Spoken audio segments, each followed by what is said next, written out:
जनेश्वर मिश्रा की पुण्यतिथि पर अखिलेश यादव पहुंचे जनेश्वर मिश्रा पार्क। समाजवादी पार्टी के मुखिया अखिलेश यादव आज राजधानी लखनऊ के गोमती नगर स्थित जनेश्वर मिश्रा पार्क पहुंचे, जहां उन्होंने समाजवादी पार्टी सपा के संस्थापक सदस्य रहे जनेश्वर मिश्रा की प्रतिमा पर पुष्पांजलि अर्पित कर उन्हें श्रद्धांजलि दी। इस दौरान जनेश्वर मिश्रा पार्क में बड़ी संख्या में सपा के नेता और कार्यकर्ता मौजूद रहे। अखिलेश यादव ने कहा, हम समाजवादियों ने जनेश्वर मिश्रा को बहुत करीब से देखा है। उन्होंने पूरा जीवन समाजवादियों को आगे बढ़ाने के लिए काम किया। जनेश्वर मिश्रा उस पीढ़ी के नेता हैं जिन्होंने आजादी के बाद किसान, गरीब, मजदूर और हर वर्ग के लोगों के लिए कैसे समान का जीवन मिले और उन्हें कैसे आर्थिक और सामाजिक रूप से समान दिलाने का काम किया जाए। उन्होंने जिस तरीके से हर वर्ग को जोड़कर रखा है, उसी का परिणाम है कि आज सपा आंदोलन जीवित है। वहीं दूसरी तरफ प्रयागराज में हो रही कैबिनेट की बैठक पर भी अखिलेश यादव ने सरकार को घेरने का काम किया। अखिलेश यादव ने कहा कि महकुम और प्रयागराज ऐसा स्थान नहीं है जहां पर कैबिनेट के फैसले लिए जाएं। पूरी कैबिनेट ही पॉलिटिकल है। हमें से बहुत ऐसे लोग हैं जो गंगा स्नान कराए होंगे, जिन्होंने तस्वीर भी नहीं डाली होगी और ना ही किसी को बताया होगा। इतना ही नहीं, अखिलेश यादव ने भी भारतीय जनता पार्टी को भूमाफिया का भी दर्जा दिया। प्रदेश में हो रही कई रजिस्ट्री का भी अखिलेश यादव ने फर्जी बताया। भारतीय जनता पार्टी जहां उन्हें जमीन मिल जाए, और भारतीय जनता पार्टी को हम लोगों ने उत्तर प्रदेश में बहुत करीब से देखा है और लगातार उनके काम करने का तरीका देख रहे हैं।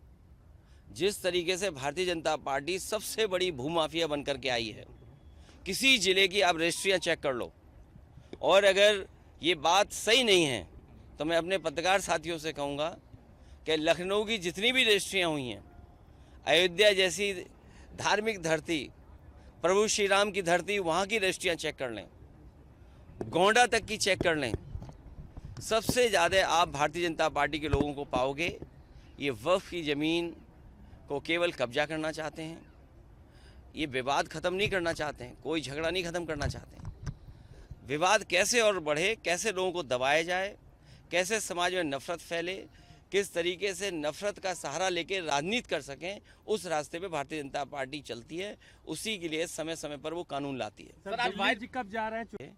अभी अमेरिका ने जो फैसला लिया है कि जन्म से आपको नागरिकता नहीं मिलेगी, तो सोचिए कितने भारतीयों को वापस आना पड़ेगा जो पीढ़ी दर पीढ़ी वहाँ रहते रहे हैं।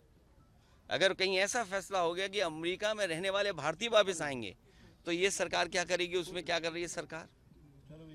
ये बड़ा सवाल है जो आने वाले समय में बहस का मुद्दा बनेगा। इसलिए जो देश के सवाल हैं, असली सवाल है किसान की आय दोगुनी क्यों नहीं हुई, बेरोजगारों को रोजगार मिला कि नहीं मिला, जो फौज में भर्ती हो रही है आधी अधूरी नौकरी वाली, समाजवादी लोग कभी स्वीकार नहीं कर सकते। तो ये तमाम सवाल हैं जिन पर कोई चर्चा नहीं कर रहे हैं। और सबसे बड़ा सवाल तो उत्तर प्रदेश में आया कि भ्रष्टाचार चरम सीमा पर है। आप लोगों को इतने पैकेज मिलते हैं, उसके बाद भी आप खबर दिखाते हैं। मैं आपका धन्यवाद देना चाहता हूँ आज कि इतने पैकेज के बाद भी बहुत सारे साथी कहीं ना कहीं सच्ची खबर दिखाते हैं कि भ्रष्टाचार सरकार में कितना है। 2 दिन 3 दिन बाद हर दिन दिखाई देता है इनके विभाग कैसे लूटे जा रहे हैं, कितने लूट हो रही है इनके विभागों में, ऊपर से नीचे तक।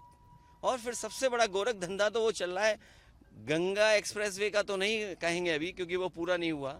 ये लोग कह रहे थे कुंभ तक पूरा हो जाएगा। आप बताओ, सब जानते होंगे आप, यही सरकार दावा कर रही थी कि महाकुंभ होगा तब तक गंगा एक्सप्रेसवे बन जाएगा।